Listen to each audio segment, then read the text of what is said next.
उभाटा गटाचे खासदार संजू बाबा राऊत यांच्या पत्रकार परिषदेतलं शेवटचं वाक्य असं आहे की या देशामध्ये आग लागेल आणि देश पेटेल।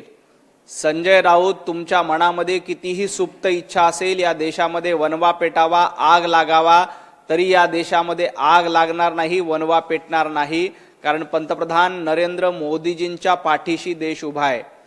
नारी शक्ती विधेयक संसदेमध्ये निश्चितपणे 100% पास होणार आहे, याबद्दल देखील आमच्या मनामध्ये अजिबात शंका नाही।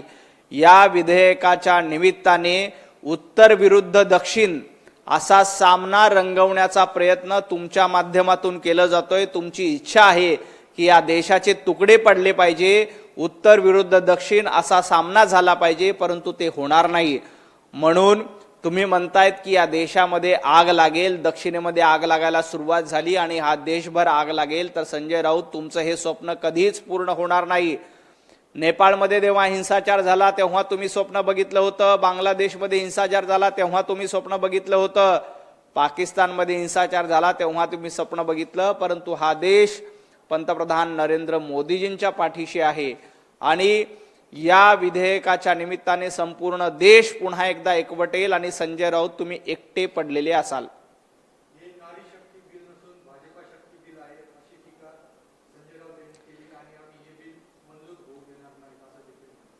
हे नारी शक्ती विधेयक आहे, भाजपा शक्ती विधेयक नाही, तर भारत शक्ती विधेयक आहे। या विधेयकातनं आपल्या देशातील महिलांना एक सन्मानाचं स्थान मिळणार आहे। त्यामुळे हा भाजपा शक्ती विधेयक नाही, तर भारतीयांची शक्ती वाढवणारं विधेयक आहे, महिलांची शक्ती वाढवणारं विधेयक आहे। महिलांना लोकसभेमध्ये 33% आरक्षण मिळणार आहे आणि या निमित्ताने ज्या पद्धतीनं स्थानिक स्वराज्य संस्थांमध्ये महिला आपलं कर्तबगारी दाखवून देतात, अगदी तशाच पद्धतीनं आता संसदेमध्ये, लोकसभेमध्ये देखील महिला आपल्या कर्तृत्वानं आपला झेंडा उंचावू शकतील। संजय राऊत, तुम्ही या विधेयकाला का विरोध करताय? कारण तुम्हाला माहिती आहे की महिलांच्या हातामध्ये ताकद मिळाली तर आपल्या पक्षाचं काही खरं नाही। महिलांना शिवीगाळ करणं, महिलांबद्दल अपशब्द वापरणं हा संजय राऊतांचा धंदा झालाय आणि अशा पद्धतीनं महिलांचा अपमान करणाऱ्याला जनता धडा शिकवेल याची कल्पना संजय राऊत यांना आहे। त्यामुळं हे विधेयक पास होऊ नये, या विधेयकाच्या निमित्ताने महिलांचा सन्मान होऊ नये अशी संजय राऊतांची इच्छा आहे। संजय राऊतांचे हे मनसुबे आहेत, परंतु हे मनसुबे कधीही यशस्वी होणार नाहीत। संजय राऊत, तुम्ही कितीही जोर लावा, हे विधेयक पास होईल।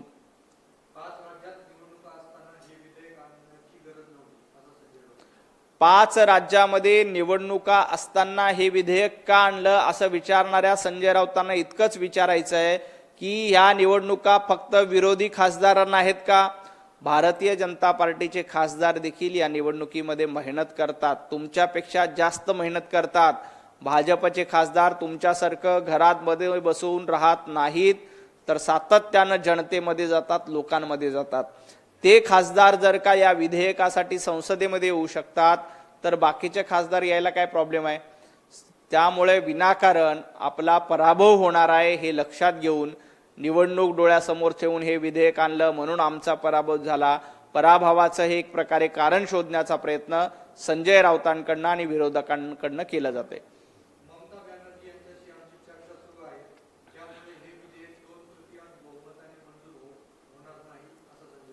मला खात्री आहे उद्धवजी ठाकरे देखील या विधेयकाला पाठिंबा देतील। लोकसभेमध्ये उद्धवजी ठाकरे यांचे खासदार देखील या विधेयकाच्या बाजूने राहतील। संजय राऊत, लक्षात ठेवा, काँग्रेस असेल, विरोधक असेल, हे सगळे लोक या विधेयकाच्या बाजूने उभे राहतील आणि विधेयकाचं समर्थन करतील, कारण आपण महिला शक्तींना वंदन करण्यासाठीच हे विधेयक आणलंय। या विधेयकाच्या निमित्ताने महिलांना त्यांचे हक्क मिळणार आहेत, महिलांना संसदेमध्ये 33% प्रतिनिधित्व मिळणार आहे। त्यामुळे उद्धवजी ठाकरे आणि त्यांचा पक्ष देखील या विधेयकाला पाठिंबा देतील, काँग्रेस देखील या विधेयकाच्या समर्थनात भूमिका घेईल। संजय राऊत, आज लिहून घ्या, तुम्ही या विधेयकाच्या निमित्ताने पुन्हा एकदा तोंडावर आपटणार आहात, कारण तुमची कितीही इच्छा असेल की हे विधेयक पारित होऊ नये आणि या विधेयकाच्या निमित्ताने आपले मनसुबे पूर्ण करण्याची संजय राऊतांची इच्छा असेल, परंतु ती इच्छा पूर्ण होणार नाही.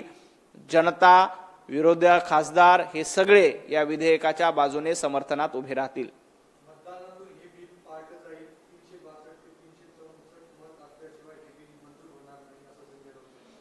मतदान होऊ द्या, संसदेमध्ये 2 दिवस चर्चा होईल.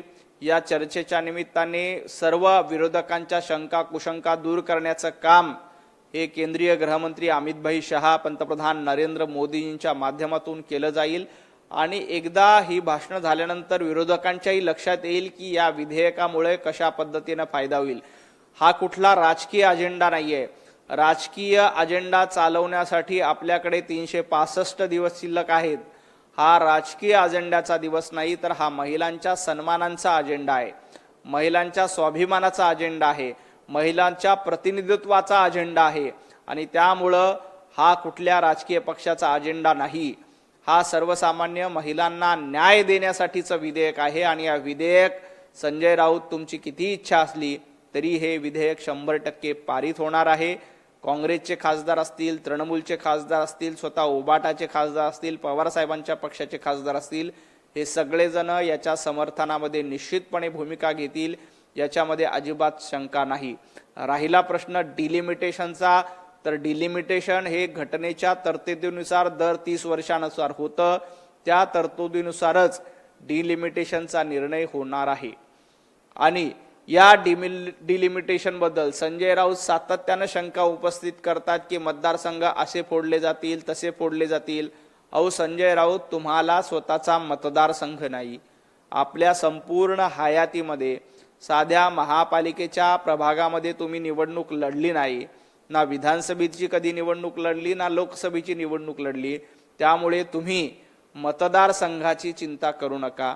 ना उद्धवजी ठाकरे आजपर्यंत लोकसभेची निवडणूक लढले, त्यामुळे उद्धवजी ठाकरेंनाही लोकसभेच्या निवडणुकीची किंवा डिलिमिटेशनची चर्चा करायची गरज नाही. त्यामुळे त्यांनी डिलिमिटेशनची चिंता करू नये.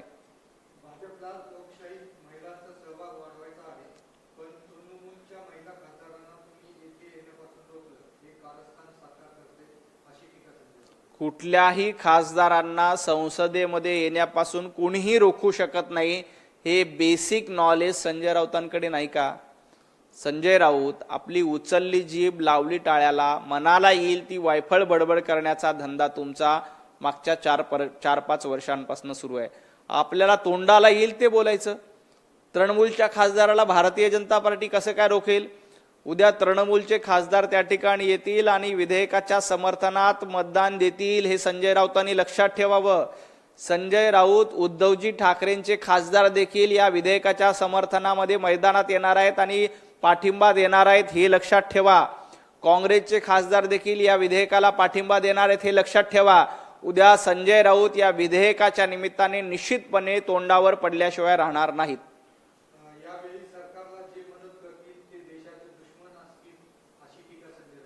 संजय राऊत, हे विधेयक पारित होऊ द्या, मग तुम्ही सांगा उद्धवजी ठाकरे देशाचे दुश्मन आहेत का? शरद पवार साहेब देशाचे दुश्मन आहेत का?